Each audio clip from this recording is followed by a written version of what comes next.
It's Ogre TV. Everybody, it's Croak here, and this is going to be a flawless 250 and 0 gameplay. And I'm giving you a warning right now. This is a rant video, so if you don't like rant videos, mute the audio and watch the gameplay, because yeah, I like that YouTube money. Getting on to topic, this is going to be a dual com of sorts with Victor if he can talk.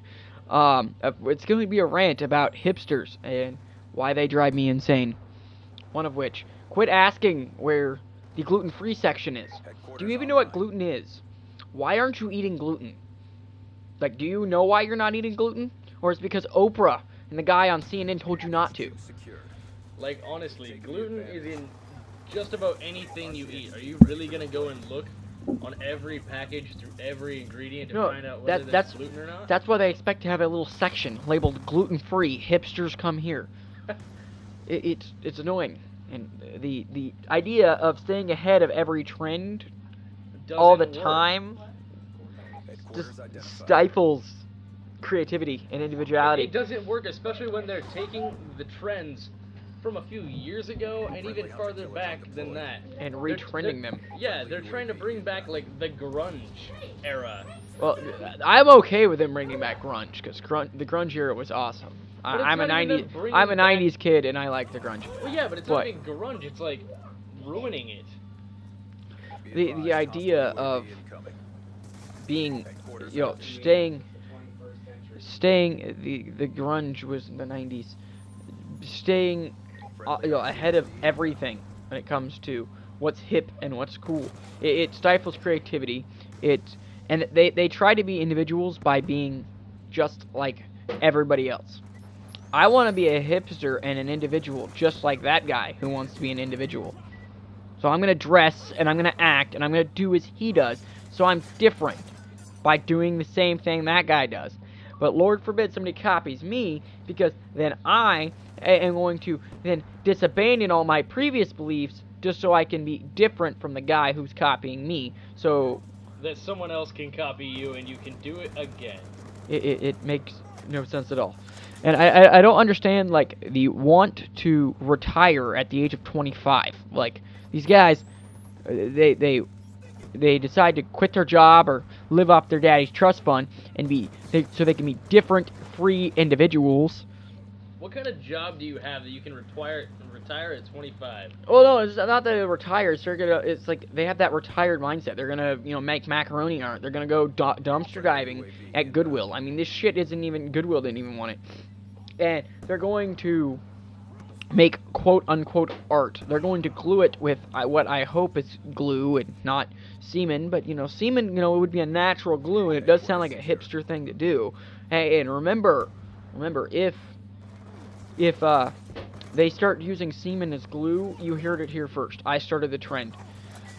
And hipsters and trenders, that's another thing. The trendy guys, they also drive me insane. And you see this a lot on the internet, and especially in, like, the world of YouTube. Like, those fucking assholes who jump in forums and on videos and everything. Their first and only comment is first comment or first post.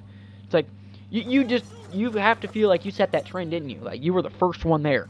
You are a trendy motherfucker. Who cares who's first? You know what I mean? When you're not adding anything to the subject besides I'm first, or I thought of that first, or I was doing this before it was cool, man.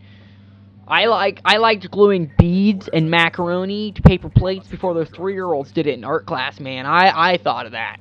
And it's not even the fact that they have to be the first comment either. They have to spam it to be the last as well. And that's just the worst, trying to get in a last comment battle with just about anybody.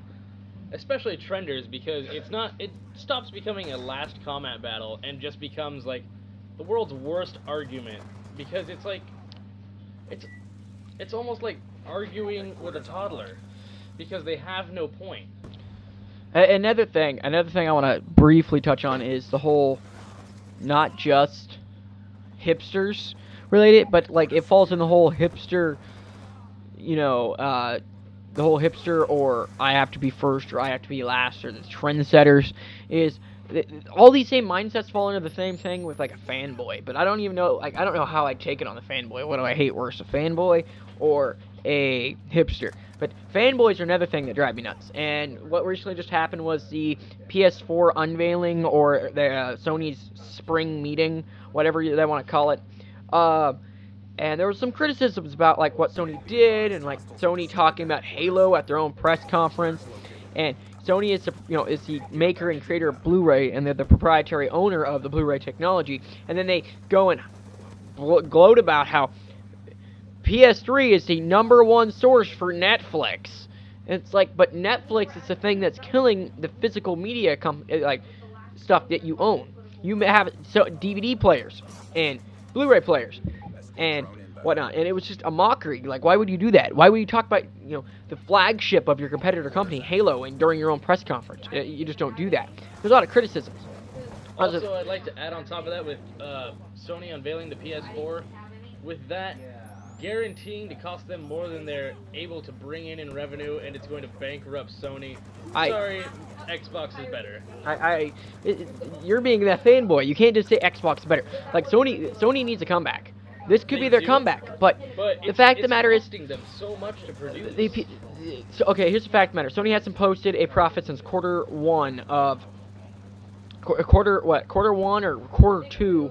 I'm not sure. I haven't checked back, of 2005. When they officially released the PS3, the same year the Xbox 360 came out. That was the last year they made a profit.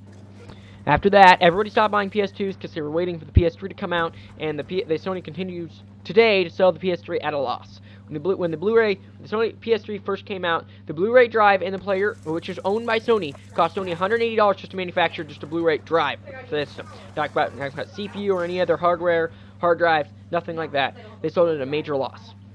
So they need to come back. That's not the problem here. But when people start making criticisms, we got Sony fanboys standing up on their little pedestals going, "How dare you say that about Sony? Sony is the greatest thing ever. Sony blah blah blah."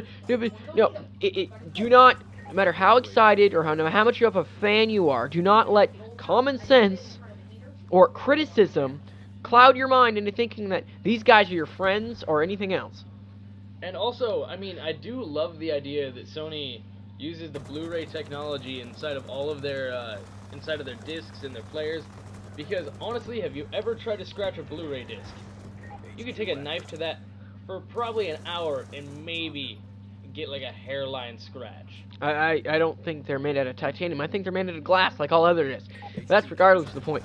Physical media is dying. We know it. And I hope that, one thing I do hope is Microsoft sees that physical media is dying, and they kind of have, because Microsoft is not trying to be a game console. Sony is trying to make a game console, and they might have the better quote-unquote game console. But Microsoft is going to have they're going for the all-in-one entertainment. They're going for HDMI slot 1. Microsoft already has their own music store, their own movie store, their own videos, their own games, they own game studios. They used to own Bungie. They have computers, they have game consoles, they have just about everything. Microsoft is competing not directly with Sony this time. They're competing with Apple. Apple's trying to be that one that has everything for it. Microsoft's trying to do the same. They're going to do the same thing with the Xbox. They've been trying to do it, and that's where I personally think Microsoft's going to beat Sony. It's the whole Microsoft is going to own the whole idea of it is an entire universe. You own an Xbox. It is the Xbox along with Windows 8. Hopefully by Service Pack 2, it's not a worthless piece of garbage. It is your portal into the world of Xbox Live, because that's what they're trying to sell is Xbox Live. And the Xbox is just a way to get on to Xbox Live. I believe that, in my opinion, with Windows 8, if they could make a touchscreen version of the operating system and then a desktop version, because honestly, I've used Windows 8 on laptops. You hit the start button, it opens up an app-based start menu with all of your apps and everything, just as if you would have had a tablet. And the interface, formerly known as Metro UI, it's designed for touchscreen, and it was Microsoft. Not everyone could afford a touchscreen. It's Microsoft's way of. It's not even that. Like, think about the physicalness of you're sitting there at a desktop computer. You got your hands on the keyboard, your mouse. You're trying to sit in an ergonomic position, whatever. You're playing a game or you're typing. You're being productive. I do not want to reach forward and stretch my arm all the way across the desk to touch something on the screen. Yeah, ever. a mouse Like- is so much more convenient. Like it's not just like the mouse. The mouse is really old technology. The mouse has been out for like 50 plus years now. Like literally, the first mouse was wooden, and it was yeah. Like PCs, they probably need a input upgrade, but I don't think touchscreen is the solution. You know, when you talk about like desktop work environment, definitely not the solution. Not for me anyway. Does not work. I believe we're coming towards the end of this commentary. So, Hope you had fun here. hope you had fun with our rant. This has been Krog, And Vixer. and we are out. Enjoy the screen as it goes to this. All right, peace.